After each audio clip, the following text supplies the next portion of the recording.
Я не слышал, чтобы еще в Крыму такое длительное время в центре города удерживался украинский флаг. Я всегда по этим вопросам созванивался с Мустафой Джемилевым. Он всегда говорил, восстанавливать, чтобы висел. Первое время они ходили, просто предупреждали, надо снять флаг украинский. По всему городу флаги сразу сняли, нигде не оставили.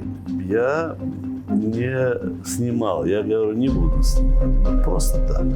Потом устроили первую провокацию, самооборона пришла с лестницей, начали ставить лестницу, вышли наши женщины, мой бухгалтер, помощница Мустафы Джемилева, и они начали сопротивляться, их растолкали, эти грубо разбросали женщин, и один мужчина проходил, хотя вмешался, его избили, но потом залезли, сняли его, не сломали, сняли, и на его место водрузили крымский триколор. Дежурный звонит, говорит, вот Зодия Салиева.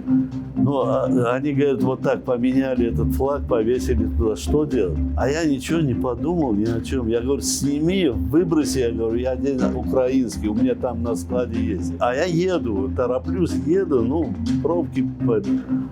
Она берет этот украинский флаг, достает там новый, залазит на подоконник с фотографией, снимает этот крымский флаг, а они еще внизу, эти самообороны, и бросает им вот так на голову, вот так.